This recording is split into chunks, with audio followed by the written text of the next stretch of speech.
¿Qué tal, mis amigos? ¿Cómo están? Sean bienvenidos una vez más a este programa. Me encuentro con la señora Olga Flores Bedregal, una activista de los derechos humanos desde la época de la dictadura de García Meza. Pedagoga, realizó varios proyectos ya hasta ahora y en este momento se encuentra aquí en Sao Paulo realizando una investigación. Muchas gracias, doña Olguita, por estar con nosotros. Quería conversar con usted sobre varios temas que nos está pasando en este momento en Bolivia, ¿no?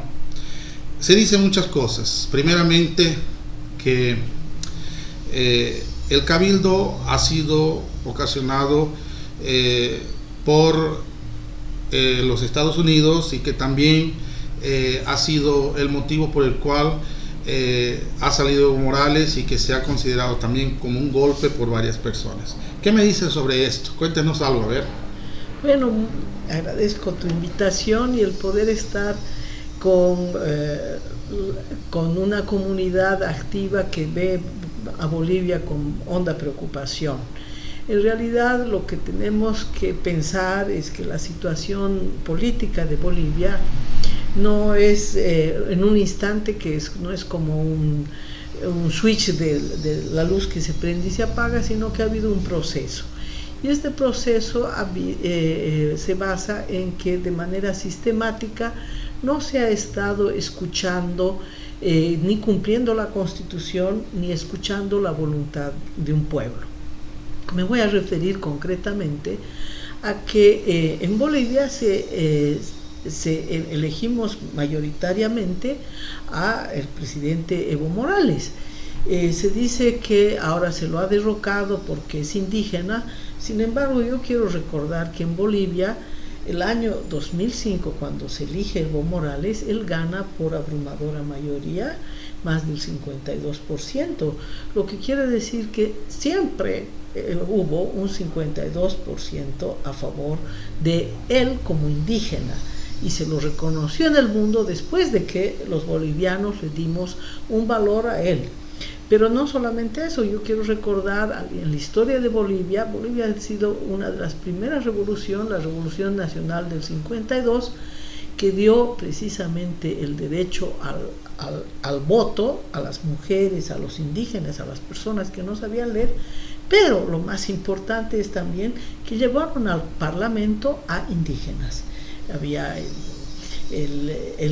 un parlamentario que le apodaban el Huila Saco, que quiere decir el saco rojo, porque entraba así con este saco al Parlamento.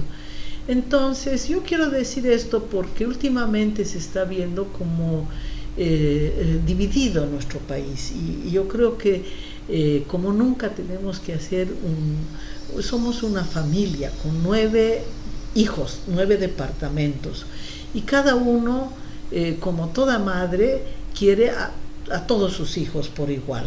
Y eso es lo que, este mensaje de unidad es lo que debe llevarnos a decir, como en toda familia también tenemos reglas que cumplir, así como nos manda los mandamientos de la ley de Dios, es honrar padre y madre. Nosotros tenemos que honrar a nuestra patria y a nuestras leyes, nuestra Constitución. Así como nosotros respetamos a nuestras autoridades tienen que respetarnos. Y en Bolivia hubo primero hubo una constitución que la aprobamos por referéndum. Todos dijimos, queremos esta constitución, que son las reglas del juego, a las que todos estamos obligados a cumplir.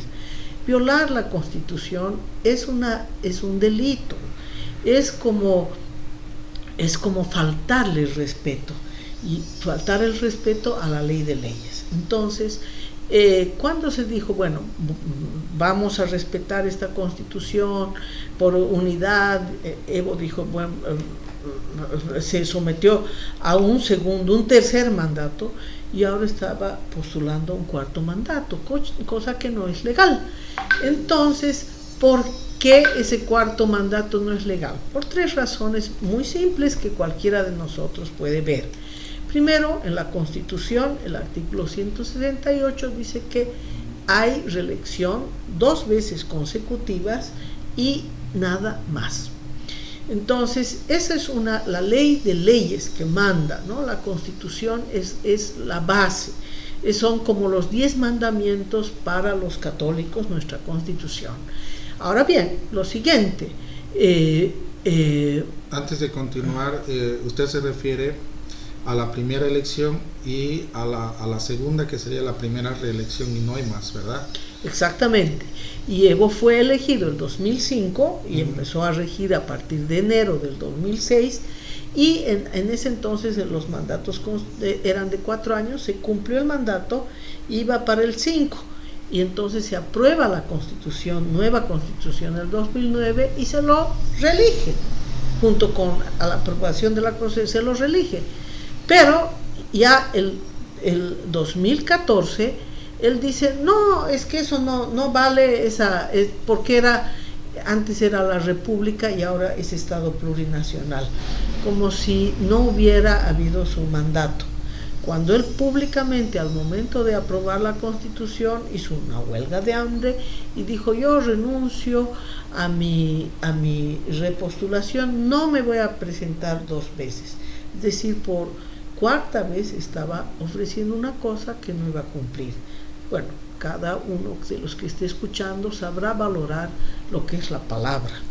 Yo creo que yo he crecido en un hogar donde me han enseñado a respetar mi palabra, y cuando nosotros vamos al banco, firmas un cheque, la gente siempre cumple su palabra, ¿no?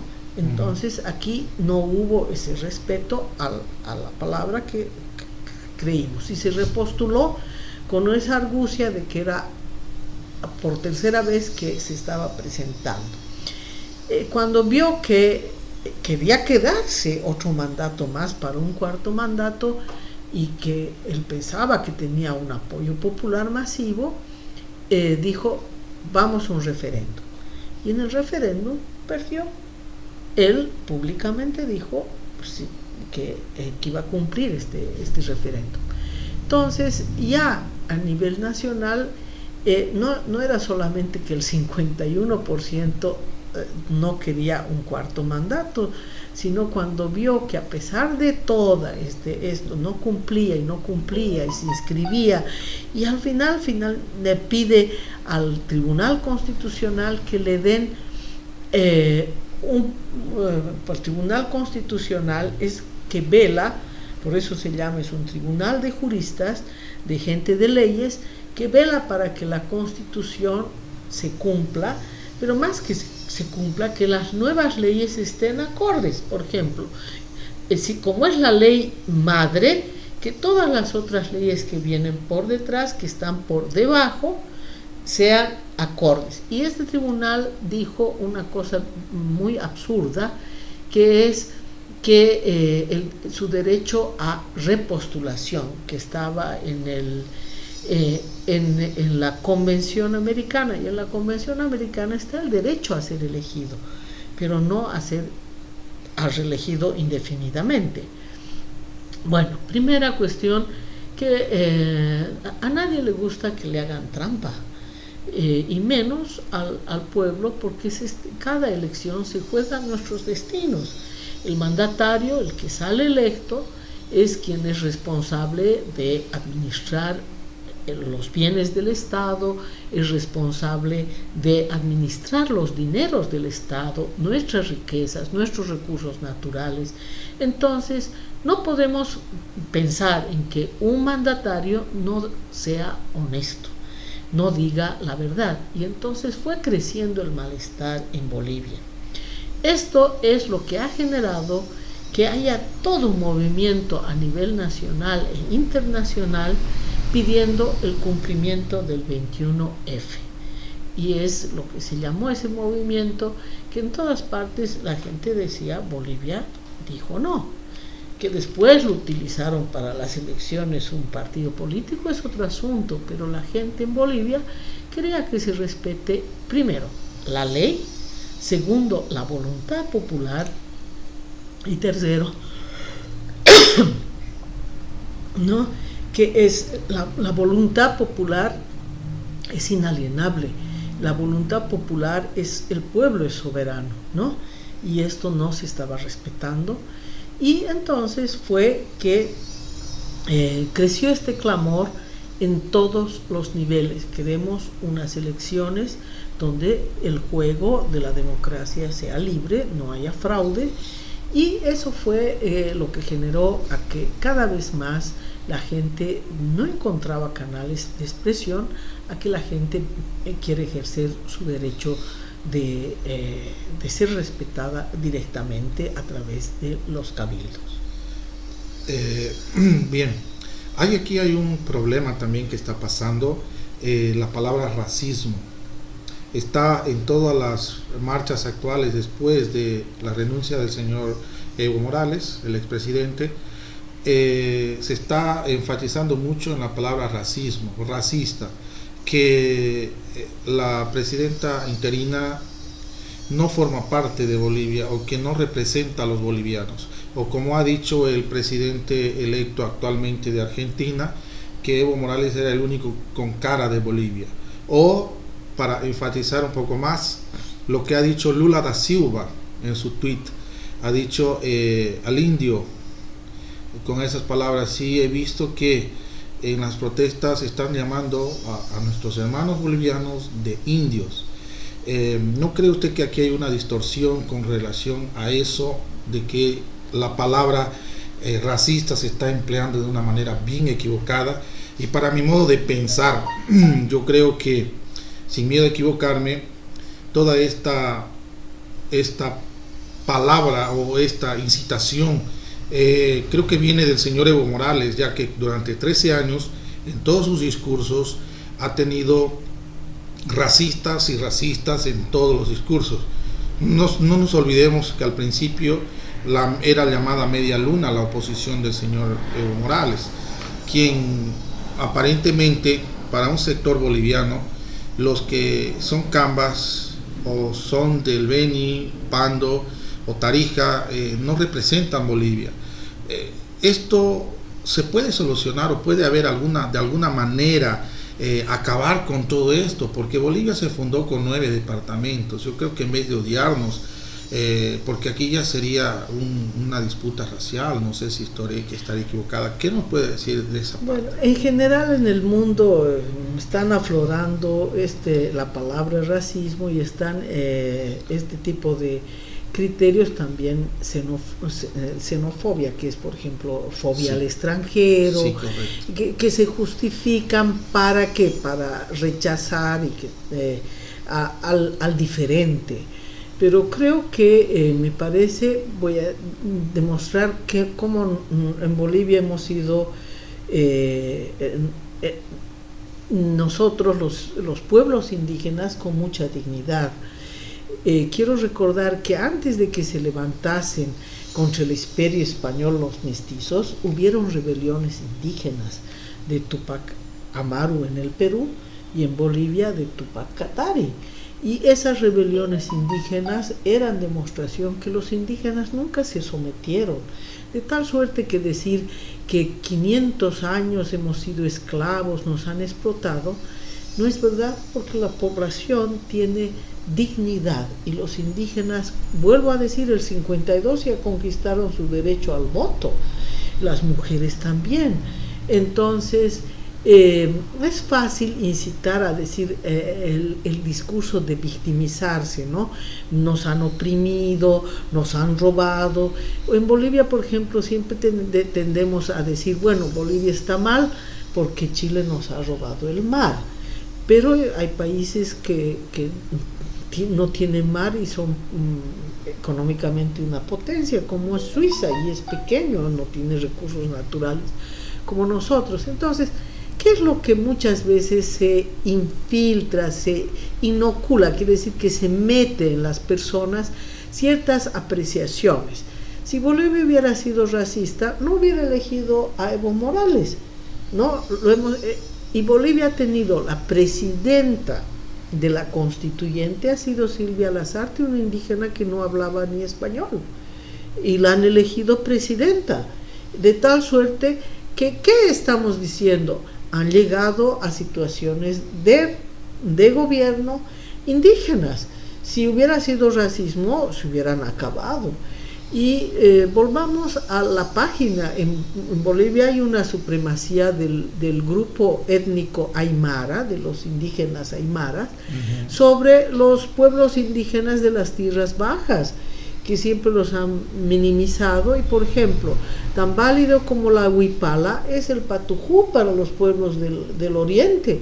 Y ahora he visto que la presidenta ha puesto la bandera, el escudo, la bandera boliviana, la bandera que está reconocida en nuestra constitución, la huipala, de tal suerte que decir que la huipala se respeta. La huipala está reconocida como símbolo nacional. Y ha puesto también el patujú. ¿Por qué? Porque los pueblos indígenas de las tierras bajas de la zona de la Amazonia tienen tienen un punto de vista diferente, ¿no? Y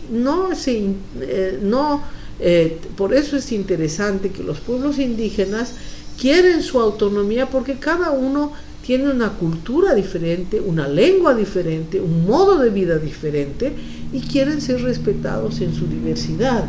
Ahora, querer todos meter una bolsa, como han dicho, ahora vamos a hacer los pluriculturales, multiculturales, eso es realmente crear unas falsas identidades. Yo quiero decirles a las personas que dicen esto de indígena, yo en Bolivia nadie podría decir es indígena. ¿Por qué? Por la manera de hablar que tengo y porque tengo un poco más clara la piel. Pero cuando viajo, en todas partes me consideran indígena. ¿Por qué? Por el tipo de rostro, de cara, mis facciones. Entonces, yo no me he avergonzado nunca de ser boliviana, tampoco de ser, si me dicen que soy indígena y a qué etnia pertenezco, no me siento orgullo de, no por mi raza, porque eso es racismo, ¿no? Sino de la identidad. Eso es lo más importante, que nosotros tengamos identidad de bolivianos, que es nuestra característica. Entonces, ahora lo que tenemos que hacer, y lo que ha llamado la presidenta, y yo creo que todo es el sentir de todos nosotros, una etapa de reconciliación. Hemos vivido tiempos de odio, de negación del otro, de, por ejemplo, eso de decir la pollera se respeta. Primero, yo quiero decir que quede muy claro esto. La pollera fue una imposición del rey de la corona española para quitarles la vestimenta a los indígenas. ¿Y qué querían ellos? Que dejen de ser indígenas. ¿Para qué? Para que se vistan con pollera. La pollera no es indígena, la pollera es mestiza. ¿Qué quiere decir esto? Era originariamente la pollera, la manta, el sombrero de chola, la vestimenta de chola, que quede muy claro. Está ahora dicho como si fuera indígena. Al contrario, era una imposición, y hay órdenes toledanas que vienen de la corona española para imponer ese vestimenta a las mujeres. Es como si ahora, digamos, impusiéramos que todos tienen que vestirse, por decir las mujeres, con falda, ¿no? Habrá alguien que quiera, pero otros que no quieren, pero en ese entonces fue un dictamen. Entonces, volvamos al tema de esas, digamos, son caricaturas, son cosas externas. Lo importante es que todos seamos bolivianos y a que a todos se respete. Por ejemplo, a mí no me parece que se esté respetando a una persona cuando yo voto una cosa y se hace otra. Entonces, el respeto al voto es el respeto a nuestra dignidad de bolivianos, a nuestro derecho de gobierno. Eso me parece más importante. Lo importante es que cada persona sea respetada en su dignidad, en su identidad, en sus derechos, y no simplemente sea una farsa de decir, bueno, cuando yo a uno le insulto y le digo cara, o porque piensas diferente de lo que yo quiero o me gusta, empiezo a insultarlo, eso también es racismo. Racismo es no tolerar a otro que es diferente a nosotros. Y por eso es que es importantísimo que en nuestra Bolivia abramos nuestro corazón a tener una tierra sin racismo, en el que todos nos identificamos, primero como bolivianos y luego como su etnia.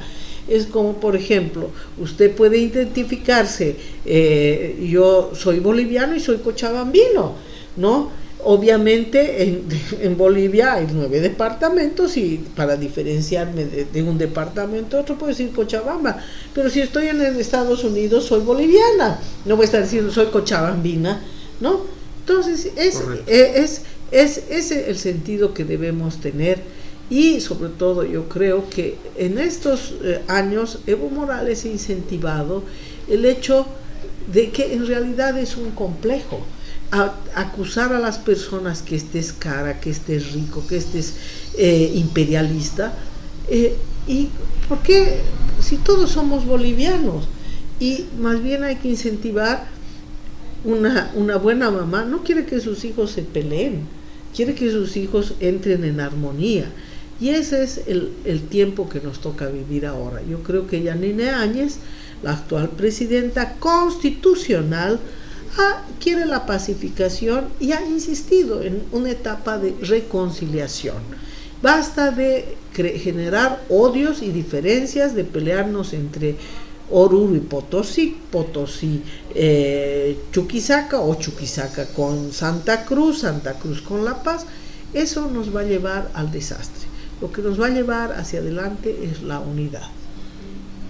He visto por internet también varios memes y varias noticias falsas hacia la presidenta actual.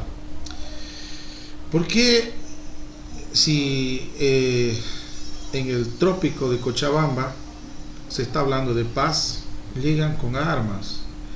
¿Por qué esos discursos de violencia? Así que la presidenta entró al poder, ella fue llamada de racista, ¿no? Yo no comparto esa idea, ¿no? Yo creo que realmente si se tiene que llamar a la paz, se tiene que llamar a la paz. Los del Alto, el día que renunció Morales, han desfilado y han hecho una marcha con el grito guerra civil. Ha habido saqueos antes inclusive de la renuncia del señor Evo Morales. Han quemado casas de personas que no compartían la idea. Al señor al Poncho Rojo le han quemado su casa también. ¿Por qué? Porque se ha reunido con el Camacho, ¿no? Entonces yo creo que esto es una clara señal de que hay mucha gente que tiene rabia, y muchos dicen, ustedes le tienen rabia a Evo Morales, o sea, se esconden en la rabia y ofenden a las otras personas con esa misma rabia. Entonces nosotros hemos querido llamar a la paz como comunicadores, pero no ha habido esa armonía de la comunidad boliviana. Un colega también ha llamado a la paz y no han aparecido personas a la pacificación. En la avenida Paulista se han reunido un grupo de personas ayer domingo llamando a la paz también. ¿Y qué es lo que ha pasado? Que ha habido, en vez de llamar a la paz, ha habido incitación al odio, ¿no? Ha habido unos llamados de queremos tu cabeza, o Evo no está solo, en fin, y entre comillas es una marcha pacífica por derecho a la democracia o derecho a la paz, o pidiendo la paz, una cosa de esta manera.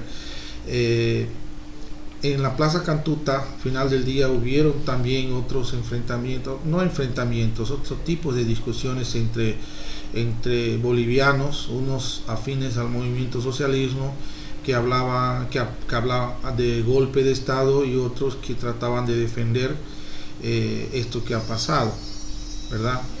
Yo me recuerdo en los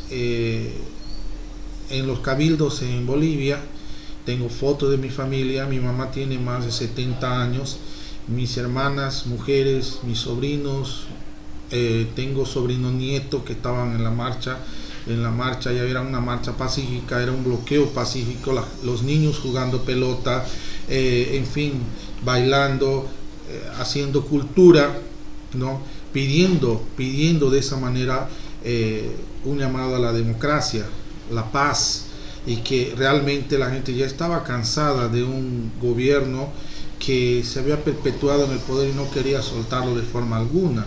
Yo creo que eso llamó también un poco más a la rabia de la población, ¿verdad?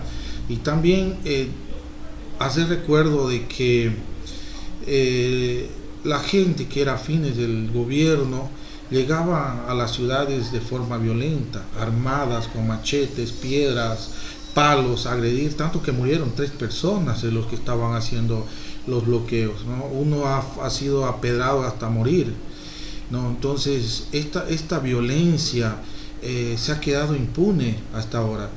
Efectivamente ahora está en investigación todo lo que ha pasado en Sacaba de Cochabamba, estas muertes que han sido realmente lamentables, pero hay algo que aquí hay que aclarar. Yo creo que tenemos que valorar nuestra vida más que todo, valorar la paz y amar a nuestro país, porque si nosotros dejamos a la presidenta actual hacer lo que tiene que hacer, llamar a las elecciones, están destruyendo nuestro país, están destruyendo, no hay combustible por todos estos problemas.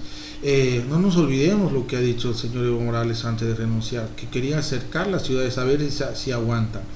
Un presidente que todavía estaba en el poder haciendo estas amenazas hacia la misma gente, ¿no? Entonces, ¿quién es el pueblo en realidad? Porque veo que en la marcha dice, este es el verdadero pueblo, este es el verdadero pueblo, y el resto de gente.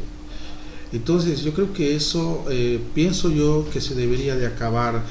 ¿Qué opina usted, doña Olguita, de todo lo que he conversado y comentado ahora? Bolivia, de acuerdo al último censo, somos como 10 millones, casi 11 millones, ¿no? Bueno, vamos a suponer que seamos 12 millones. El gobierno debe representar a esos 12 millones. Unos serán masistas, otros serán de derecha, de izquierda, lo que sea, pero debe representar, y por eso se habla siempre de un equilibrio, ¿no? ¿Qué quiero decir con esto? Nuestra Constitución reconoce como forma de gobierno dos. Tenemos democracia directa y democracia representativa. ¿Qué quiere decir esto? Democracia directa es cuando todos opinamos, y esa democracia directa se la da a través de un referendo. Todos opinamos, están de acuerdo con el código o tal o cual, y están de acuerdo con la reelección, no están, y todos opinamos, y lo que manda es la soberanía, reside en el pueblo. Eso es lo que debe cumplirse. Es democracia directa los cabildos que han habido. ¿Qué quiere estar en la Constitución? Y estos cabildos son cuando la gente se reúne y dice, bueno, esto queremos. ¿Por qué? Porque hay la democracia representativa, que también antiguamente no teníamos democracia directa, solo teníamos democracia representativa, que es, usted elige un diputado y senadores, junto con el presidente elige diputados y senadores. Reconocemos el senador es por la región, ¿no? Por eso antiguamente eran 27 senadores, ahora los han aumentado para aumentar la burocracia, como llamamos en Bolivia, los mancagastos, ¿no? Que son esos diputados, esos senadores que están, porque en realidad la Cámara de Senadores no cumple más que una función, prácticamente refrenda todo lo que hacen los diputados. Como no todos vamos a entrar en una asamblea o a dar nuestra opinión sobre temas que tal vez ni conocemos, entonces se eligen a nuestros representantes, que son nuestros mandantes. Nosotros les tenemos que dar órdenes a nuestros diputados, y hay diputados que van por la plancha del presidente, y hay los uninominales, que es para cada región, elegimos con nombre y apellido, ¿no? ¿Quién queremos que nos represente? Ellos deberían llevar nuestra voz. Pero ¿qué ha pasado en 14 años que está Evo en el gobierno? Los diputados van a hacer lo que manda el presidente, pero no lo que mandan sus mandantes, nosotros. Yo no he escuchado que haya venido, por ejemplo, a la comunidad aquí en Sao Paulo, el diputado para decir, bueno, ¿cuáles son sus necesidades? ¿Qué quieren para llevar a que tenga rango de ley, sus reivindicaciones?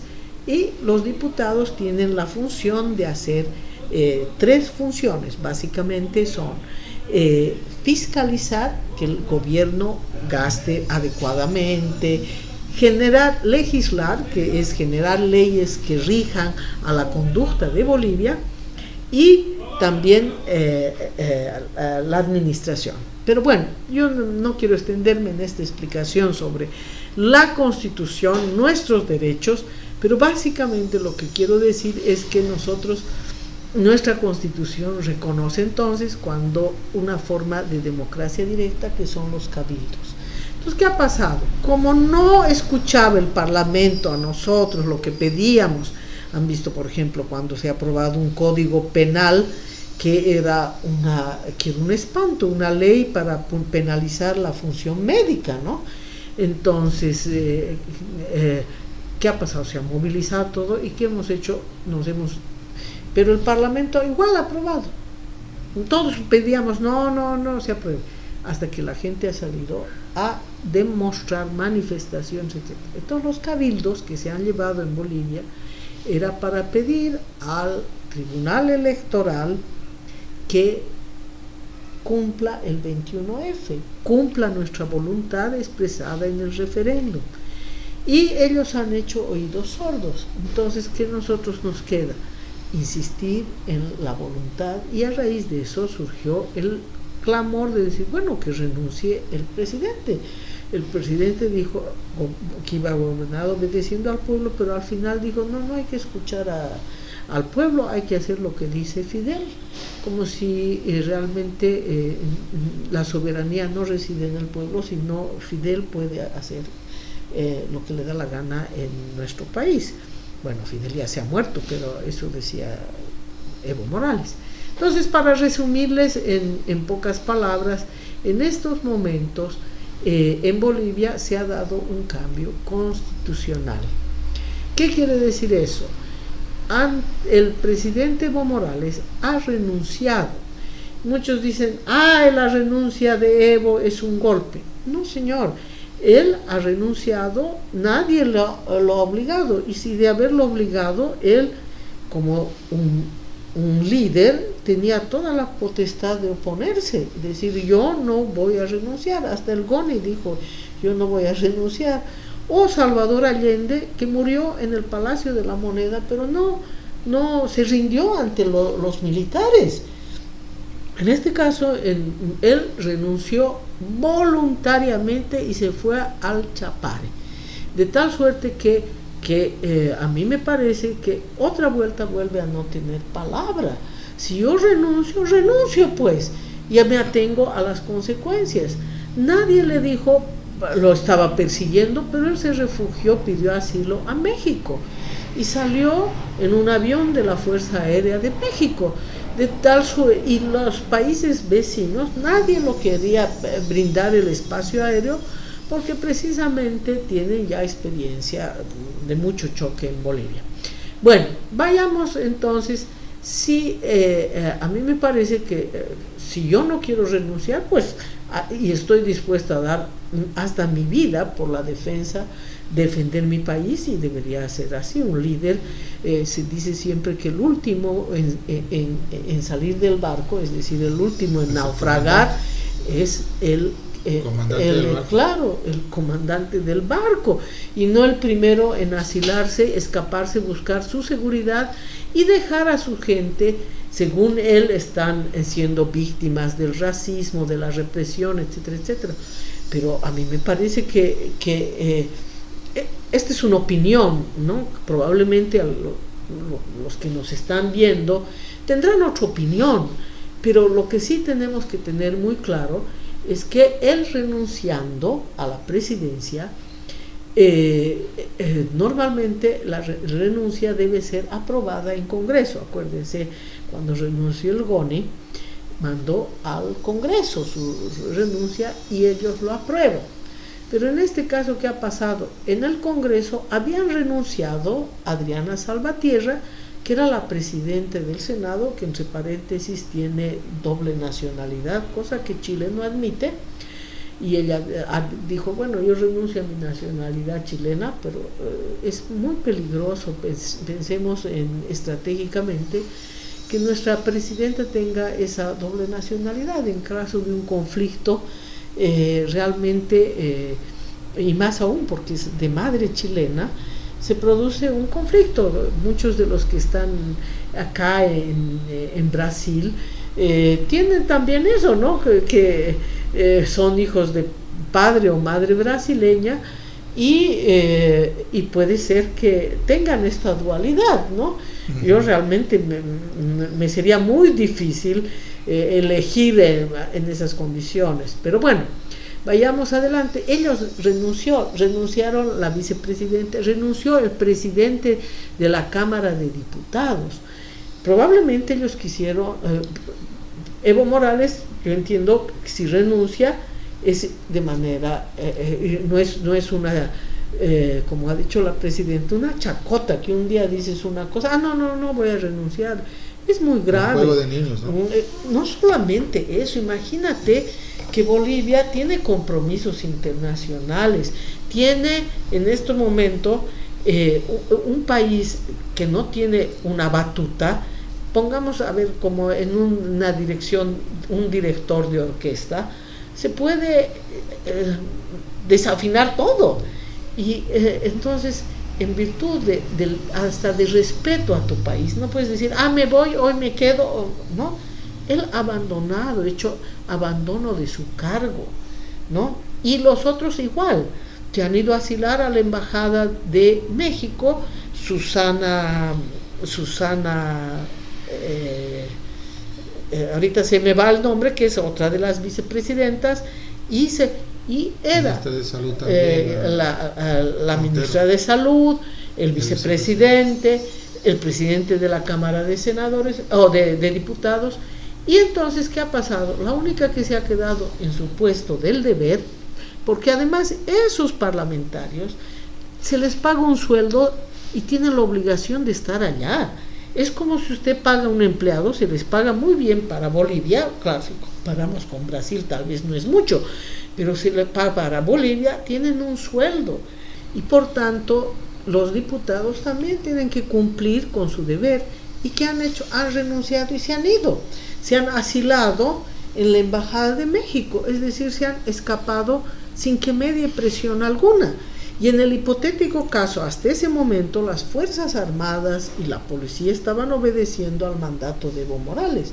Cuando renuncia Evo Morales renuncia cuando ya los policías dicen, bueno, nosotros nos vamos a poner del lado del pueblo. ¿Por qué? Porque los mandaban a reprimir una cosa y no podían contener, ¿no? Y aparte de eso se ve padre e hija que se encuentran. ¿Qué padre va a estar reprimiendo a su hijo, a sus hijos que están saliendo a pedir democracia? Es una nueva generación que quiere otro presidente, ¿no? Y bueno, con otra cara, es lógico, se ha hecho culto a la personalidad, se ha gastado tanto. Entonces, en ese momento, las Fuerzas Armadas le sugirieron, porque ellos no querían salir a reprimir a la gente. Y le dicen, bueno, no podemos meter bala a todo un pueblo. Entonces, él renuncia y hace esa maniobra para que el Congreso y generar ese vacío de poder.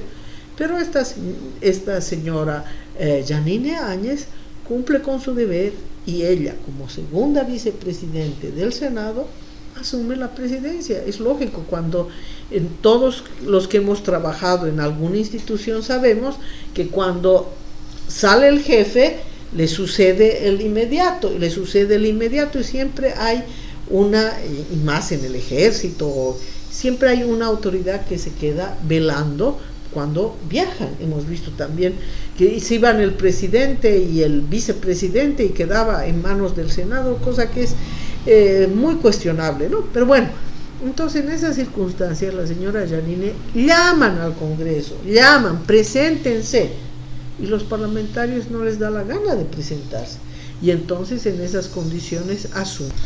Bueno, para concluir, quería hacer la última observación. Estábamos viendo que en su entrevista el señor Evo Morales dice que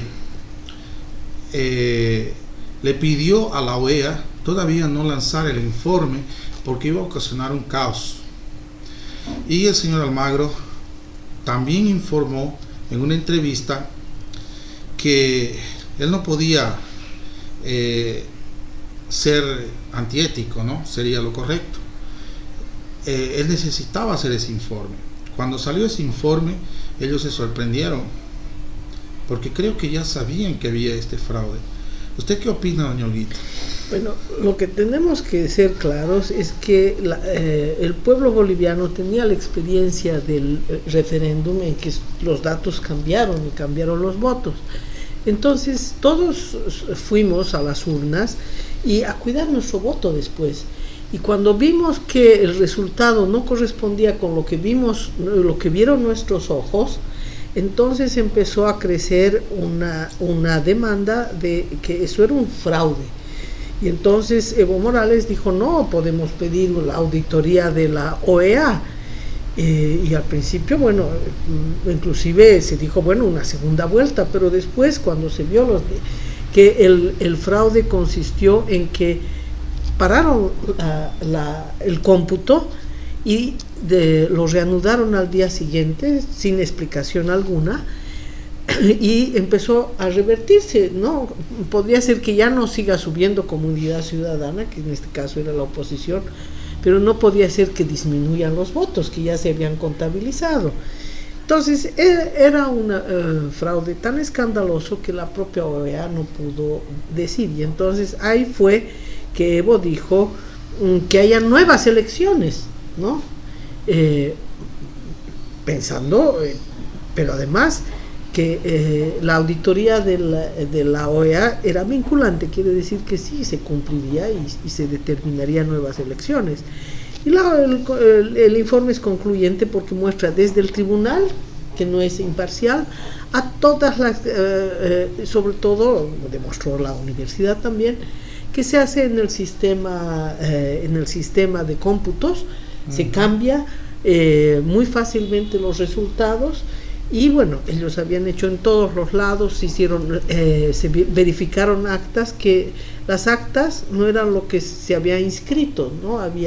Se hizo un peritaje también de firmas si correspondían. Después se vio también en el padrón electoral, votaron los muertos, gente que había muerto hace 5 años, otros que votaban, que estaban registrados en 2 partes, otros que habían votado, no estaban en Bolivia, pero habían votado como en Bolivia, en fin, todo eso que la gente ha visto, y realmente no se podía tapar el sol con un dedo. Y entonces en esas circunstancias la gente empieza a salir hace más de 21, el 20 de octubre hasta noviembre. Y lo interesante es que la prensa internacional no registra, como ahora registra un muerto, en ese entonces no registra los grandes cabildos que dicen queremos la renuncia de Evo Morales, y Camacho dice yo voy a ir a la ciudad de La Paz y allí voy a pedirle lo que ha pedido el cabildo. Y Evo Morales no da la cara, no lo recibe a Camacho y aparece en el Chapare. Entonces, hasta ahí quiero decir que todos podemos ver que ha habido una conducta que es delincuencial.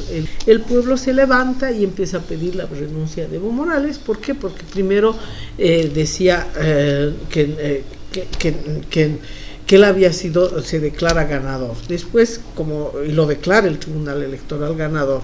Como la gente no acepta, entonces retrocede y al final él dice que va a haber nuevas elecciones. Como la gente tampoco le cree y se produce en este momento lo que él dijo, su renuncia, y él se refugia se va al Chapare, se refugia en el asilo que le dan los mexicanos y deja abandonado el país, lo que supone incumplimiento de deberes, ¿no? Cualquiera sabe que hay cosas, un médico no puede dejar a su paciente en plena sala de cirugía. Para concluir, yo quiero decir, en este momento hay alguien que está incitando a la violencia y se trata el narcotráfico. Todos sabemos que Evo Morales es presidente de las 7 federaciones del trópico de Cochabamba, que son cocaleros que producen el 90% de la producción de esa coca va para el mercado negro, y eso es un negocio muy grande. Solamente se calcula que un kilo de cocaína en Bolivia vale por lo bajo $5,000, saliendo a la frontera 10,000 y llegando a Europa y otros lugares 70,000. Un kilo, digo, ¿no? Se han encontrado toneladas y entonces se ha hablado, Filemón Escobar dice, por ejemplo, que son la nueva oligarquía boliviana. En el Chapare está la gente más rica de Bolivia. Por ejemplo, se tiene Ferraris, autos Ferraris, coches de lujo. Entonces aparecen en la televisión como pobres, campesinos pobres que están siendo masacrados, pero ellos tienen armamento, están asesorados por el ASFAR de Colombia, que es una guerrilla, y en este momento la gente más rica de Bolivia es la que está en el MAS. Se trata de comerciantes ligados al contrabando, se trata de transportistas que ganan mucha plata, se trata de cooperativas mineras que han recibido concesiones mineras, sobre todo de oro. Y entonces, ¿qué dicen que es el gobierno de los pobres? No es el gobierno de los pobres. Muchísimas gracias, mis amigos, por habernos acompañado en esta entrevista. Tuvimos un pequeño problema técnico con nuestra cámara, pero bueno, para otra ocasión quiero volver a invitarla a la señora Olguita para que concluyamos nuestra charla. Ha sido, para mi modo de ver, muy interesante. Hemos hablado de todo un poco y la verdad hay mucho de qué hablar, aclarar, tratar de pasar toda la información verídica para que esto no se continúe alimentando este odio, estas noticias falsas que están circulando y están realmente abundando en el internet. Les invito a que me acompañen.